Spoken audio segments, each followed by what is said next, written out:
Welcome to STV. నా పేరు శ్రవ్య. Bulletin updates చూద్దాం. రాష్ట్ర అభివృద్ధి ప్రదాత అమరావతి నిర్మాత నారా చంద్రబాబు నాయుడు సారథ్యంలో రాష్ట్రానికి శాశ్వత రాజధానిగా అమరావతి ఏర్పడనుండడం చరిత్రాత్మక విషయమని నెల్లూరు పార్లమెంట్ సభ్యులు వేమిరెడ్డి ప్రభాకర్ రెడ్డి అన్నారు.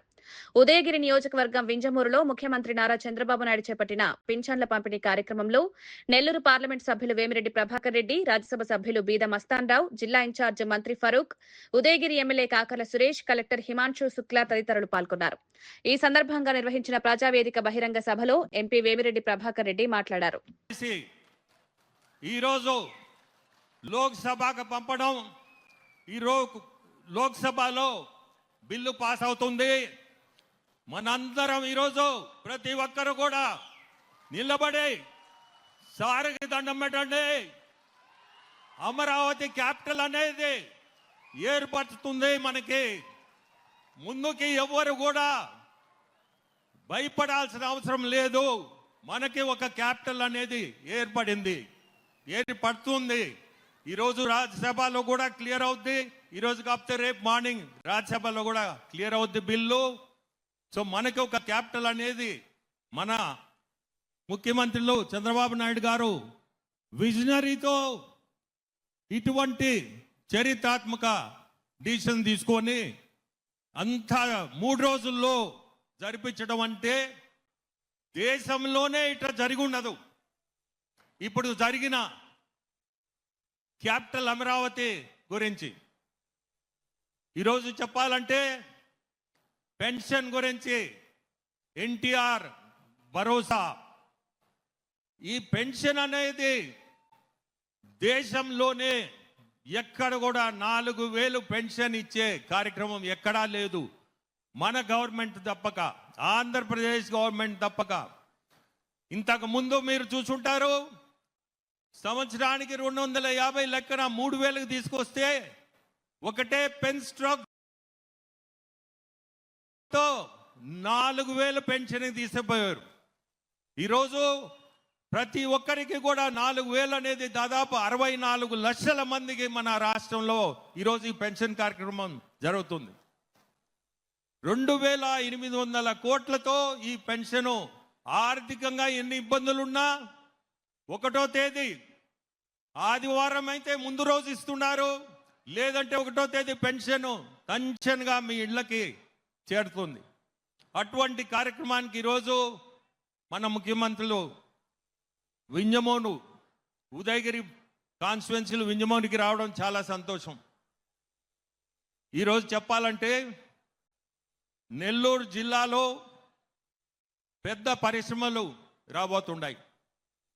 బీపీసీఎల్, ఇండోసోల్, కిసాన్ సెస్ 30 సంవత్సరాల నుంచి పక్కన పడి ఉండింది, అది క్లియర్ అయింది. అక్కడ కూడా దాదాపు 7,000 కోట్లతో పరిశ్రమలు ముందు రాబోతున్నాయి.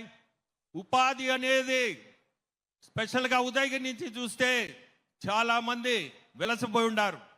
సికింద్రాబాద్ అని, హైదరాబాదు, బెంగళూరు అటువంటివి కూడా ఇప్పుడే సురేష్ గారు చెప్పినట్టు, మీ ఎమ్మెల్యే గారు చెప్పినట్టు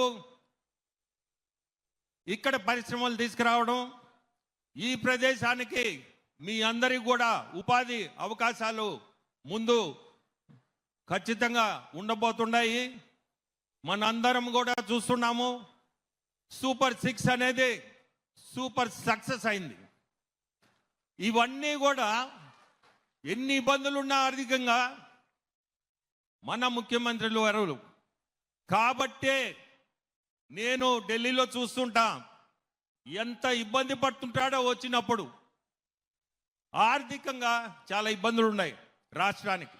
ఇవన్నీ తట్టుకొని ఎంతమందిని కలుస్తాడంటే పెద్దలందరినీ అక్కడ అందరినీ కలిసి రాష్ట్రాన్ని ముందుకు తీసుకోవాలా, ముందు అడిగించాలా అనే ఒక్కటే కాన్సెప్ట్తో ప్రజలకి ఏది చేయాలా, ఏ మంచి చేయాలా అని తప్పక వేరే ఆలోచనే లేదు.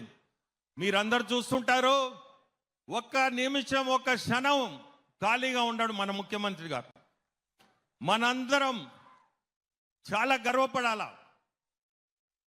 ఇటువంటి మన లీడర్ కింద మనందరం పనిచేస్తున్నామని, మనము కూడా 10% మనం ఆయన చేసే కష్టంలో మనం 10% చేస్తే 29 ఎలక్షన్లో ఖచ్చితంగా గెలుపు మందే. 10% కష్టపడాలి మనందరం. ఆయన చేసే కష్టంలో నేను 10% పైన కూడా చెప్పను, ఎందుకంటే మనం చేయలేనిది మనం చెప్పడం కూడా కరెక్ట్ కాదు. కానీ ప్రతి ఒక్కరికి కూడా ఈరోజు గ్యాస్ సిలిండర్లు తీసుకోండి, 3 సిలిండర్లు దీపం పథకం కింద 3 సిలిండర్లు ఫ్రీగా ఇస్తున్నారు. అట్లే ఎన్నో ఫ్రీ. ఇప్పుడు అన్నదాత సుఖీభావ రైతులకి 3 విడతల్లో 20,000.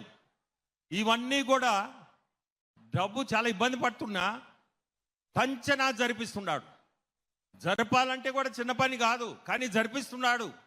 ఎవరికి కూడా కష్టం జరగటం తెలియటంలే. నా అకౌంట్కి డబ్బు వచ్చిందా లేదా అని చూస్తున్నారు, కానీ ఎంత కష్టపడితే ఆ డబ్బు వస్తుంది అనేది ఒక్కసారి మీరు అందరూ కూడా ఆలోచించుకోవాలి. ఈ స్కీమ్స్ కాకుండా మొన్న మీరు చూసుంటారు జాబ్ క్యాలెండర్. మన లోకేష్ బాబు పాదయాత్రలో యువ గలం కార్యక్రమంలో ఎక్కడ ఏమి చెప్పాడో ప్రతి ఒక్కటి కూడా తూచా జరిపిస్తున్నాడు. దాంట్లోనే భాగంగా మొన్న జాబ్ క్యాలెండర్ దాదాపు 10,600 మందికి ఉద్యోగాలు రిలీజ్ చేశారు. ఇవన్నీ కూడా ఏది చెప్తే తండ్రి కొడుకులు ఇద్దరు కూడా మాట మీద ఉండి జరిపిస్తున్నారు. కష్టాలు వాళ్ళు పడుతున్నారు, కానీ కార్యక్రమాలు అయితే జరిపిస్తున్నారు. మనందరం వాళ్ళ కింద మనం పనిచేయడం అంటే చాలా గర్వపడి మనందరం కూడా పార్టీని ముందుకు తీసుకుపోవాలా. ఈ పార్టీ చాలా కష్టపడి పైకి వచ్చిన పార్టీ, కార్యకర్తలే దానికి స్తంభాలు. అటువంటి కార్యకర్తలు ఏ సమస్యలున్నా ప్రతి ఒక్కరు కూడా మన ముఖ్యమంత్రి వారికి చెప్పుకోవచ్చు. ఇటువంటి కార్యక్రమాలకి వచ్చిందే మీ ఏదన్నా కష్టాలుంటే వినేదానికి. సో ఈరోజు చాలా సంతోషం. స్టేజ్ మీద ఉన్న పెద్దలందరికీ కూడా నమస్కారం. మీ అందరికీ స్టేజ్ మీద ఉన్న మీ అందరికీ కూడా ధన్యవాదాలు తెలుపుతూ సెలవు తీసుకుంటాం.